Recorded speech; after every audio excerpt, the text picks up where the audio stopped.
So, you think you're an INFP, huh? If you really are an INFP, I have one question for you. Why on earth would you want to be an INFP? That's like objectively the worst type. I made an entire video on that. Wanting to be an INFP is kind of like wanting to be a vagabond, which, ironically, is probably the most common INFP profession. Hello everybody, I'm Treble, and I'm an INFP. I make funny, informative content right here on this channel, and if you want more of that in your YouTube diet, hit that subscribe button and ring the bell too. I've been told that helps. Also, I'm recording this video a little bit different. I'm standing now. I'm hoping that means I can be a little bit more energetic. I don't know. Let me know what you think. Oftentimes when picking a personality type, they give super relatable, positive traits that everybody can relate to. Yeah, I'm loyal, wise, and strong. I must be an INFP. This is how astrology works. It's called the Barnum effect. Look it up. So instead of doing all that nonsense, I have 4 traits that if you relate to, that means you aren't an INFP. And yes, you are welcome in advance. Nobody should have the fate of being an INFP. Anyway, without further ado, let's get started. You love to compete. This is the only trophy I've ever earned, and it's a participation trophy. Okay, I've been given a few other participation awards over the years, but I've lost them all. And before you scoff at participation trophies, just know it's a miracle for an INFP to even participate at all. And I think I was a pretty good outfielder. When it comes down to it, INFPs just don't really like to compete too much. They don't like being judged by some kind of cold, hard metric. That's why INFPs like art so much. It's subjective and personal. You can't tell me I'm a bad artist. Like, what is art anyway? Now, give me $3 billion for this scribble. Hey, look, in 2,000 years, this is going to be a steal on the ancient curios market. Just ask any archaeologist. You fit in. All my life, I've never really felt like I fit in, especially with sensor guys. You people confuse me so much, but for the most part, I've never really minded. Y'all are boring anyway, and I've managed to find good friends and good romantic partners too,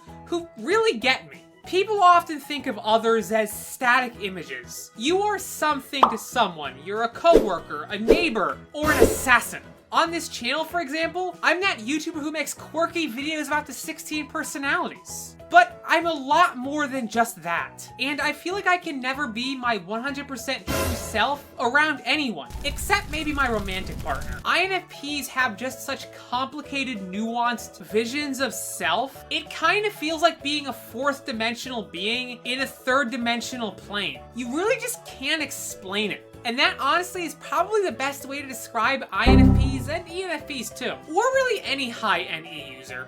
You know where you're going. This is something that I've really been trying to work on lately. One of my daily habits is to write down a may-do list every morning. And by may-do list, I mean things that I probably won't do, but I'll give it the old college try. I've been getting a bit better, but I kind of feel like I'm a leaf in the wind. I'll be blowing in one direction, and then I'll get hit by a truck and go in the other direction. INFPs are always open for new directions and new paths. We never really know where we're going. NE has us always looking for new possibilities and new quests. If you ask an INFP what kind of career they're looking for, they'll just say, give me money. Because frankly, they want to be sugar babies. Is this a bad time to plug my Patreon and coffee? It is? Okay. You don't live in a rut. You'd think with all of the hippie leaf energy INFPs give off, we'd be free spirits and always trying new things. But we aren't. I'm always in this conflict. Do I try something new, or do I stick with what's comfortable? Especially when ordering food. The battle in my mind when reading a menu is intense. INFPs can fall really easily into a cycle of doing what's